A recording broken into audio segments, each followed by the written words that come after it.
আসসালামু আলাইকুম, কি অবস্থা সবার? আশা করি সকলে খুব ভালো আছেন, আমিও ভালো আছি।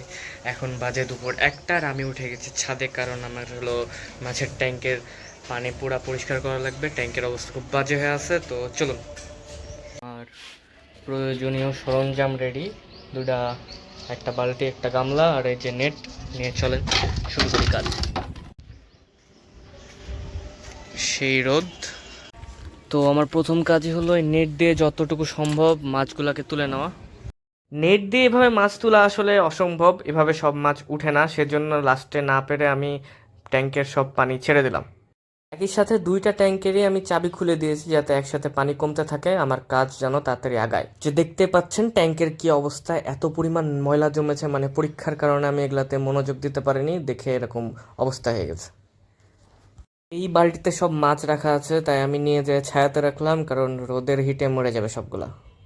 তারপরে পাইপের মাধ্যমে ট্যাঙ্কিতে পানি ছেড়ে দিলাম, দিয়ে পা দিয়ে সব কচলাতে লাগলাম। আসলে এভাবে না করলে ময়লা পরিষ্কার হয় না, অনেকের কাছে জিনিসটা ঘৃণা লাগতে পারে, কিন্তু এভাবে না করলে ক্লিন করা যায় না। এই ট্যাঙ্কের ঘুষা মাজা শেষ, আর এই যে এই ট্যাঙ্কে আছে হলো বড় হোয়াইট মলিগুলা, যে এই ট্যাঙ্কে আমি হাত দিতে চাইছি না, কারণ এই ট্যাঙ্কের হলো পানি অলরেডি অনেক ক্লিন আছে, একদম আমার মনের মতো। তো এটাতে আমি বেশি হাত দিতে চাচ্ছি না, আর এখানে অনেক পরিমাণের ছোট ছোট বাচ্চা আছে, সেজন্য রিস্ক নিচ্ছি না। আর এই ট্যাঙ্কে আছে হোয়াইট মলেরই বাচ্চা, যেগুলো বাচ্চা বললে ভুল হবে, অনেক বড় হয়ে গেছে, অ্যাডাল্ট হয়ে গেছে, এখন এরাই বাচ্চা দেওয়া শুরু করবে। তো এগুলাকে আমি তুলে নিচ্ছি, কারণ এটার ট্যাঙ্কও অনেক নোংরা হয়ে গেছে। এই ট্যাঙ্কেরও সব পানি বের হয়ে গেছে। আর দেখতে পাচ্ছেন এগুলার, এই ট্যাঙ্কের মাছগুলো আমি এখানে রেখেছি।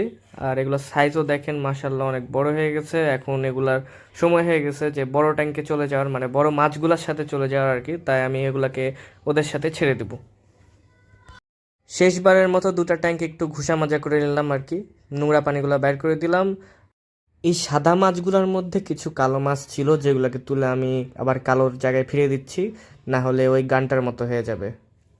সাদা সাদা কালা কালা রং জমেছে সাদা কালা।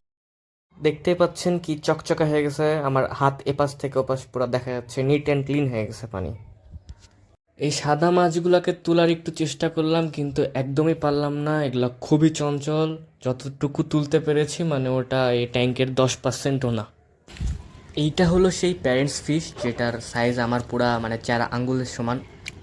তারপরে আর সময় নষ্ট না করে ট্যাঙ্কে মাছগুলা ছেড়ে দিলাম, হোয়াইট মলির ট্যাঙ্কে হোয়াইট মলিগুলা ছেড়ে দিলাম, ব্ল্যাক মলির ট্যাঙ্কে ব্ল্যাক মলিগুলা ছেড়ে দিলাম, দিয়ে আমার কাজ আজকের মতো শেষ করলাম। ভিডিও শেষ করার আগে কিছু কথা বলতে চাই। এই কয়েকদিন আগে বললে ভুল হবে, কয়েক মাস আগে আমাকে অনেকে নক করেছিলেন যে হোয়াইট মলি নেওয়ার জন্য। তখন হোয়াইট মলি আসলে রেডি ছিল না সেলের জন্য, এখন রেডি।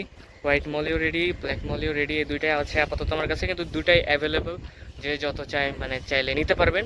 কিন্তু প্যারেন্টস ফিশ বাদে আমি প্যারেন্টস ফিশ সেল দিব না।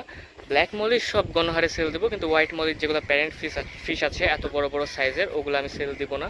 আমাকে 1000 টাকা দিয়ে দিলেও আমি ওটা সেল দিব না। তো এটাই বলার ছিল। আজ আমি যাচ্ছি, দেখা হবে পরবর্তী কোনো ভিডিওতে। Till then, bye by.